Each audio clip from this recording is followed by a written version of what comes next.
رحمۃ اللہ وبرکاتہ۔ مقتل کی طرف اب جاتے ہیں اے موت تیرے لب چوم کے ہم، مقتل کی طرف اب جاتے ہیں اے موت تیرے لب چوم کے ہم، لے جام شہادت پیتے ہیں ساقی کی ادا پہ جھوم کے ہم شمع یقین کے پروانے شعلوں سے محبت کرتے ہیں، ہم شمع یقین کے پروانے شعلوں سے محبت کرتے ہیں، عزیز تو ہماری راہوں سے ہٹ ہم موت کی عزت کرتے ہیں۔ الحمدللہ ولیہ والصلاة والسلام علی نبیہ محمد وعلی آلہ واصحابہ اجمعین، اما بعد فاعوذ باللہ من الشیطان الرجیم، بسم اللہ الرحمن الرحیم۔ ان تنصروا اللہ ینصرکم ویثبت اقدامکم، فقال اللہ فی مواضع آخر ولا تہنوا ولا تحزنوا وانتم الاعلون ان کنتم مؤمنین، صدق اللہ العظیم۔ جب گلستان کو خو کی ضرورت پڑی، جب گلستان کو خو کی ضرورت پڑی، سب سے پہلے ہی گردن ہماری کٹی۔ اب کہتے ہیں ہم سے یہ اہل چمن، اب کہتے ہیں ہم سے یہ اہل چمن، یہ چمن ہے ہمارا تمہارا نہیں۔ ملت اسلامیہ کے پاسبانوں، آج میں آپ حضرات کے سامنے ہندوستان کے مسلمانوں پر ہونے والے سیاسی ظلم و ستم اور دین اسلام کو جڑ سے ختم کرنے کی ناپاک اور گھناؤنی سازش اور کوشش کے موضوع پر کچھ عرض کرنا چاہتا ہوں، امید ہے کہ بغور سماعت فرمائیں گے۔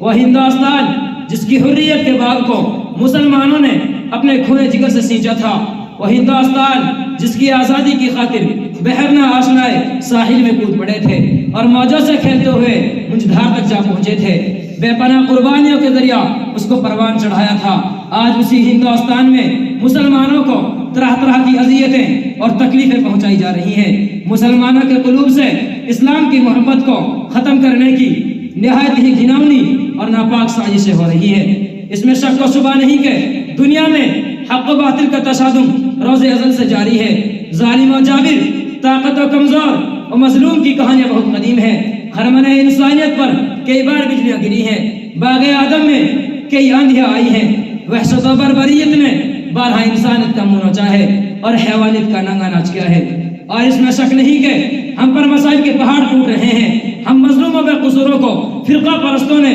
ظلم و ستم کا نشانہ بنایا ہے۔ ہماری ماں و بہنوں کی عزت و آبرو لوٹی جا رہی ہے۔ برادران ملت، یوں تو ہندوستان میں کسی بھی دور میں مسلمانوں کا حامی کوئی نہیں تھا، لیکن جب سے فرقہ پرستوں نے ہندوستان میں جنم لیا، اس وقت سے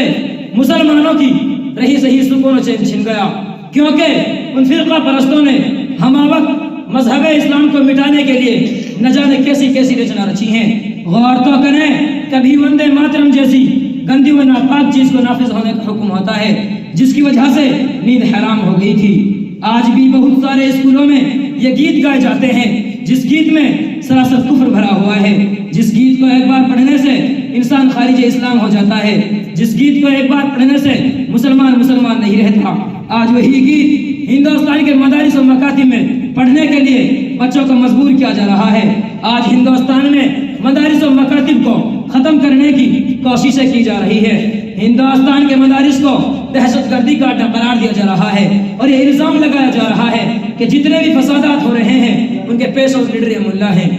اس لیے پہلے ان کو ختم کیا جائے، اور اس کی آسان صورت یہ نکالی گئی۔ اسی وجہ سے ہماری عبادت گاہوں پر پابندی لگا دی گئی ہے کہ اب مسلمان کسی بھی مدارس و مکاتب اور مساجد کو نہیں بنا سکتے، لیکن شاید ان کو معلوم نہیں کہ مسلمانوں کی جب تک سانس چلتی رہے گی اس وقت تک دین اسلام پر اور مکاتب و مساجد پر کسی طرح کی آنچ نہ آنے دیں گے۔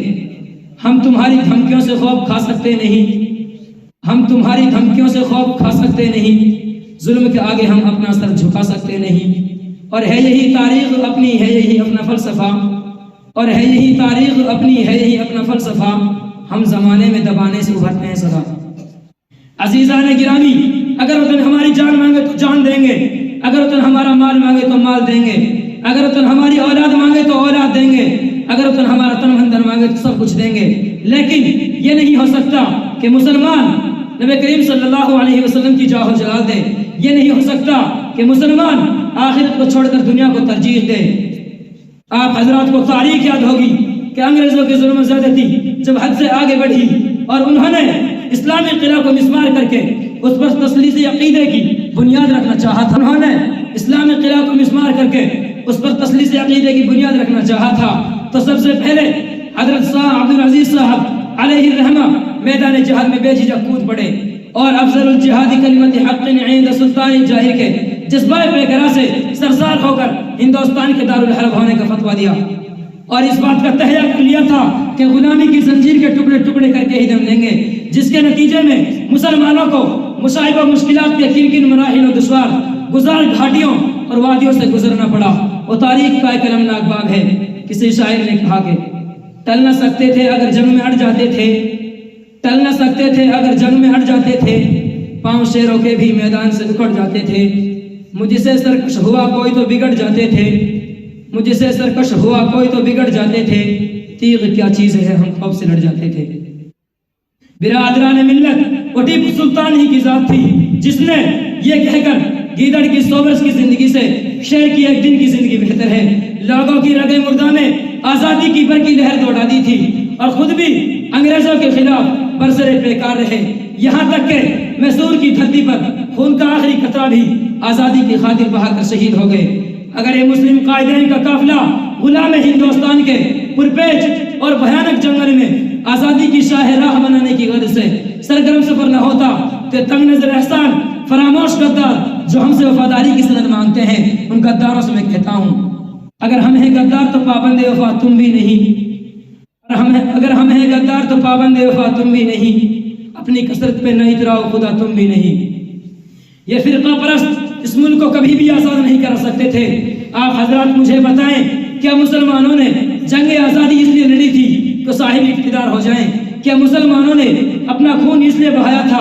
کہ حکومت کرے؟ کیا مسلمانوں نے اپنے جسم پر زخم اس لیے کھائے تھے کہ حاکم بنے؟ نہیں، ہرگز نہیں، بلکہ اسلام کو برقرار رکھنے کے لیے، دین کو برقرار رکھنے کے لیے، ایمان کو برقرار رکھنے کے لیے، توحید و انسانیت کو برقرار رکھنے کے لیے، ہندوستانیوں کو غلامی کی زنجیروں سے آزاد کرانے کے لیے، ہندوستان میں امن و اصلاح کو باقی رکھنے کے لیے۔ لیکن آج پھر حکومت فرقہ پرست انگریزوں کی طرح ہمارے دین پر حملہ کرنا چاہتی ہیں۔ یاد رکھے اگر یہی حال رہا تو ان فرقہ پرستوں کو بھی انگریزوں کی طرح منہ کی کھانی پڑے گی اور اپنے عہدے سے سبکدوش ہونا پڑے گا۔ کسی شاعر نے کیا خوب کہا، کوئی اگر صلح کے پھولوں کو پیروں سے کچل ڈالے، کوئی اگر صلح کے پھولوں کو پیروں سے کچل ڈالے تو شاخ گل کی ہر پتی پہ قتل عام لکھ دینا۔ ملت اسلامیہ کے غیر نوجوانوں، اپنی غفلت کی چادر چاک کر کے عقل و ہوش کی ذرا پہن لو، اپنے اندر انقلاب پیدا کرو، اپنی تقدیر کو سنوار لو۔ قوموں کی تقدیر خود بنائی جاتی ہے۔ ان اللہ لا یغیر ما بقوم حتی یغیروا ما بانفسہم، یہ ایک ٹھوس حقیقت ہے۔ شاعر کہتا ہے خدا نے آج تک اس قوم کی حالت نہیں بدلی، خدا نے آج تک اس قوم کی حالت نہیں بدلی، نہ ہو جس کو خیال خود اپنی حالت کے بدلنے کا۔